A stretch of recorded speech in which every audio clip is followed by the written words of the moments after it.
Okay, in the previous example, in the last video we made here, we presented our 10 and 11th proof. Now let's go to the number 12. And this one, we call it the laws of harvest. You see, growing up in Igbo land, I remember when I go harvesting, let's say harvesting yam with my grand uncle, he will, he will tell us not to harvest everything in the farm. Let's say he will like keep back maybe some 5 or 10% of yams in the farm. We won't dig it up. And I've always wondered why we do this. So when I went home one day to ask my grandmother, was like, "No, no way. That when you are harvesting anything in the village, in be it yam, be it cassava, everything, you can't harvest everything. You leave some, and this is meant for people who who are poor in the village, those who have no yam or anything, so that they can take those yams and then plant it for the following year. So it's more like a customary thing that we do in Igbo land, and this is still being done today. You can go to the farm where somebody has harvested this yam, and you can be sure that that person did not harvest everything. The person left something for anybody. So if truly you are in need and you need something, you need yam. I'll keep using yam as an example here. You need yam or something. All you need to do is just go to the farm where somebody has dug up his yam, and you can be sure that they left some for you. So those who read the Bible will understand this as a biblical custom that the Hebrews have. But in Igbo land we had this, and like I said, I experienced this growing up with my grand uncle. Now let me make it very clear here. My grand uncle was never a Christian. He never converted to Christianity. He never went to church for one day in his life. He was illiterate, so he couldn't read the Bible. And people in my community, some of them are Christians, some of them are not. But this is a tradition that we do, not only in my community, but in all Igbo land. Any Igbo person who hears this will identify with it, because this is what we do. When you're harvesting anything, it's like a law, it's customary. If you're harvesting anything from your farm, you can't harvest everything.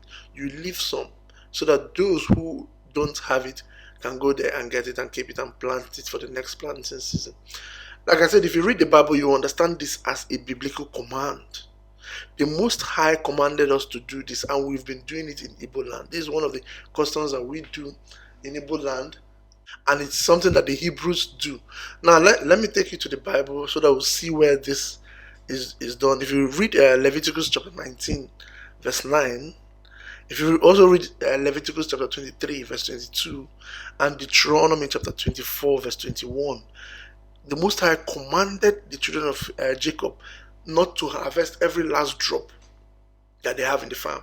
That they should leave it for the poor, the widows, and the needy in the society. The exact same reason my grandmother, my grand uncle told me. Now, these are people that never read the Bible. I mean, they're illiterate. They can't read, right? So they never read the Bible. They told me that this is the reason we are leaving it behind. So this has been passed over from time immemorial, from father to child and all those ones. That I myself experienced it. So it's right here in the Bible. Back then I was a teenager. I was probably, I don't know, 12 or 13. I couldn't figure out why it was being done. And then I was a Catholic, so reading the Bible is something that Catholics rarely do. So I have not really seen the biblical connection to that practice. But now I can look back and say, oh my God, this is a biblical thing that we are doing, and we do it in Igbo land. So that takes us to our proof number 13. That's I'll call it the letter 5, the fifth letter. Now, in Igbo land, when we pray for our, let's say we say prayer for any of our children or for anything, we end it with the letter Ise. What does Ise mean? Ise means 5, right? So it's much like when Christians say prayers and they say, at the end of their prayer, they say Amen. In Igbo land, we say Ise, which means 5. Now, in the Hebrews have this word, have this tradition where they represent the name of God with the letter 5. In fact, this tradition dates back to the Babylonian captivity, where they won't mention the name of God in the presence of heathens, so they don't blaspheme the name of God. In fact, in the words that is being used to represent the name of God, that I think the Tetragrammaton, the fifth letter appears twice, and it's actually a letter that is used to abbreviate the name of God. In Igbo land, we have the same tradition. When we say prayers, we end it with the letter 5, with Ise, which means 5. So right there, we have something similar to the practices the Hebrews are known to have in their captivity in Babylonia. When we say prayer or we say any oblation or anything, we end it with Ise, which means 5. When we end our prayers with Ise, we're actually ending that prayer in the name of God. That is an Igbo tradition, and we've seen that it's very similar to what the Hebrews do. So that's our proof number 13. For number 14, I call it our marriage laws. You see, in Igbo land, right, you cannot give out your younger daughter in marriage unless the eldest is married. If you have 2 daughters and the younger one wants to get married before the older one, that's not done. She has to wait for the older one to get married before she gets married. That is the Igbo tradition. That is our tradition in Igbo land. Now, those of you who read the Bible will understand this, especially with the story of Jacob and Laban. And then let me take you to the book of Jubilees, where you will see this as a law given. Moses was told to give this as a law to the children of Jacob, that they shouldn't do this. Let's read the book of Jubilees, chapter 28, verse 6 to 7. It says, "It is not right to do this, because this is the way it is ordained and written on the heavenly tablets, that no man should give his younger daughter before his elder one. But he should first give the older, and after her the younger. Regarding the man who acts in this way, they will enter a sin in heaven. There is no one who is just and does this, because this action is evil in the Lord's presence. Now you order the children of the Hebrews." It's actually written Israelites here, but I'm not pronouncing that. "Order the Hebrews not to do this. They are neither to take nor give their younger before giving precedence to the older, because this is wicked." End of quote. So you see, a practice that was ordained and written in the book of Jubilees is something we do. In Igbo land, you can't give out your younger daughter in marriage before the elder one.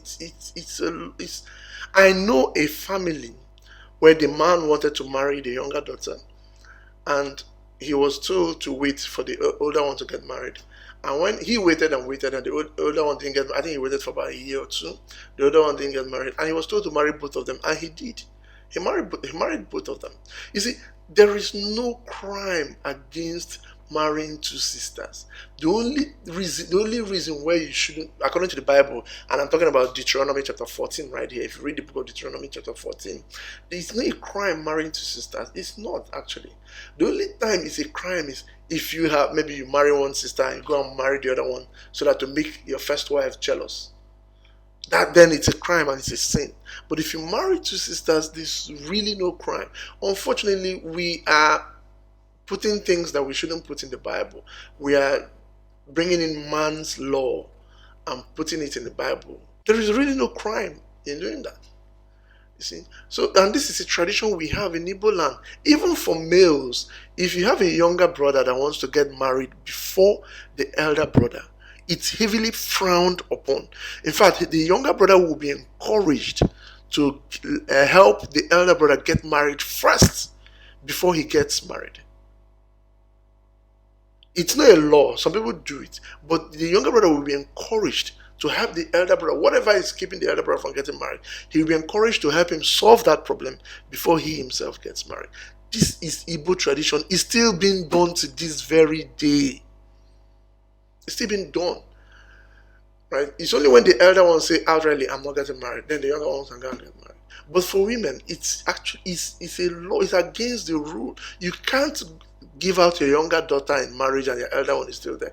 It's wicked. We don't do it in Igbo land. You have to wait for your elder one to get married before you give out the younger one in marriage. This is Igbo practices.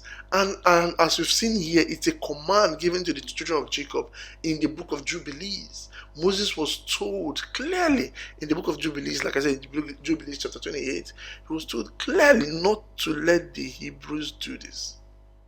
And this is something we do in Igbo land, and we keep doing it.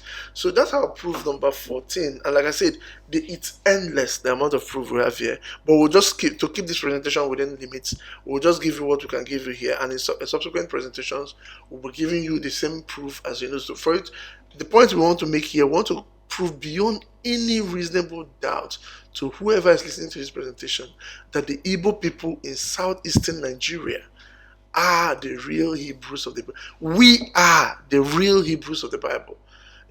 So we're not here saying that okay, we are one of them or the other. No, we are the remnants of the chosen tribe of the Bible. We are a proof to the world that the Bible is true. I know that some people have, made presentations that the Bible was actually fabricated by some people who created religion. That's not true. The Bible is real, and the Bible is true, and we, the Igbos in southeastern Nigeria, are a proof that the Bible is real.